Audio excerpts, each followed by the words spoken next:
بسم اللہ الرحمن الرحیم۔ پرانے زمانے کا تذکرہ ہے جب اس دنیا میں دو بڑی حکومتیں تھیں، ایک ہندوستان کی حکومت اور ایک چین کی حکومت۔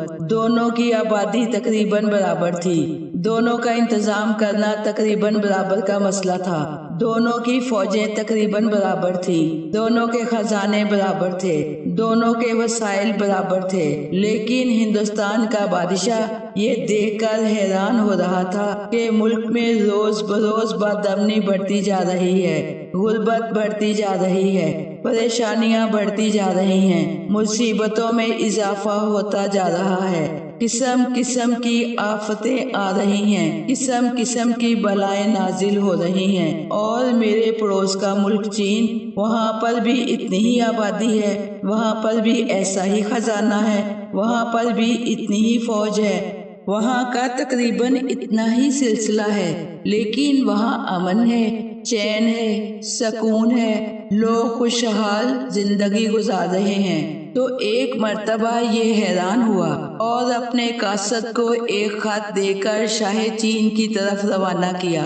خط میں سوال پوچھا گیا، اے چین کے بادشاہ، مجھے اتنا بتا دے کہ وہ کیا طریقہ ہے، وہ کیا ذریعہ ہے جس کی وجہ سے ہمارے جیسے وسائل اور خزانہ رکھنے کے باوجود تمہارے ملک میں اتنا امن ہے، اتنا چین ہے، اتنی بہتری ہے، اور ہمارے ملک میں اتنی بد امنی ہے، انتشار ہے، حالات کی خرابی ہے، آفتیں اور بلائیں ہیں۔ جب قاصد یہ خط لے کر شاہ چین کے پاس پہنچا تو اب شاہ چین نے خط پڑھتے ہی حکم دیا، اس قاصد کو گرفتار کر کے قید خانے میں ڈال دیا جائے۔ قاصد بیچارے کو، جس کا نہ کوئی قصور ہے، نہ کوئی غلطی ہے، نہ کوئی خطا ہے، اس کو بلا کسی وجہ کے قید خانے میں ڈال دیا گیا۔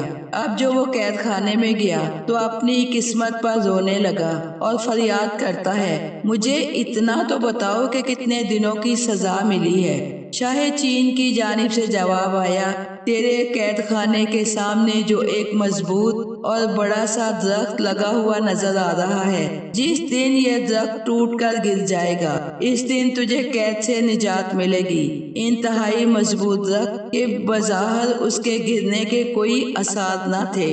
شاہ ہند کا قاصد سمجھ گیا کہ شاہ چین مجھے ہمیشہ ہمیشہ قید میں رکھنے کی سازش اور منصوبہ بنا رہا ہے، نہ یہ درخت کبھی ٹوٹ کر گرے گا اور نہ ہی کبھی میں قید سے آزاد ہوں گا۔ لیکن 40 دن گزرتے ہیں، 40ویں دن کی صبح کو جب قاصد بیدار ہوا تو اس کے کان میں ایک دھماکے کی آواز آئی۔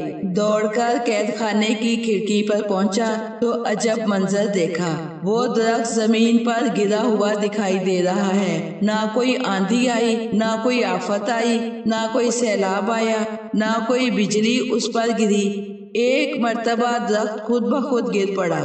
قاصد کا دل خوشی سے بھر گیا کہ اب بادشاہ کے وعدے کے مطابق میری رہائی کا وقت آ پہنچا ہے۔ تھوڑی ہی دیر کے بعد دیکھا کہ وہاں بادشاہ کے سپاہی آ رہے ہیں۔ شاہ چین کے دربار میں لے جا کر اس قاصد کو کھڑا کر دیا گیا۔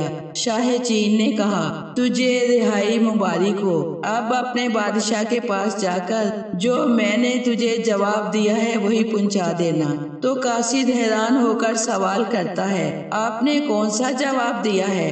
آپ کا جواب کون سا تھا؟ آپ نے تو مجھے گرفتار کیا اور قید خانے میں ڈال دیا اور 40ویں دن چھوڑ دیا۔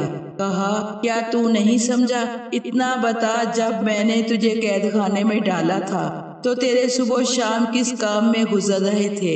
قاصد کہتا ہے، فقط ایک ہی کام تھا، قید خانے کی کھڑکی پر بیٹھا رہتا تھا اور ہر وقت اس درخت کو دیکھا کرتا تھا اور دل ہی دل میں دعا کرتا تھا، کاش یہ درخت گر جائے۔ اگرچہ مجھے معلوم تھا کہ میری یہ خواہش بالکل الٹ ہے، ایسا ہو نہیں سکتا، اتنا مضبوط درخت کیسے گرے گا؟ لیکن 24 گھنٹے سوائے ضروریات کے ہر وقت کھڑکی پر بیٹھا ہوا دیکھتا رہتا اور دل میں یہی خواہش تھی کہ یہ ٹوٹ کر گر جائے۔ شاہ چین نے کہا، یہی فرق ہے میری اور تیرے بادشاہ کی مملکت میں۔ جا کر اس سے کہہ دینا کہ جب ایک مظلوم کی بد دعا میں اتنا اثر ہے کہ 40 دن کے اندر اس مضبوط درخت کو بغیر کسی وسیلے کے گرا دیا گیا، اتنا مضبوط درخت ایک مظلوم کی بد دعا کے نتیجے میں گر گیا، تو جہاں دن رات ظلم ہوتا ہو، جہاں دن رات لوگوں کے حقوق پامال کیے جاتے ہوں، اس مملکت میں امن و سکون آئے گا تو کیسے آئے گا؟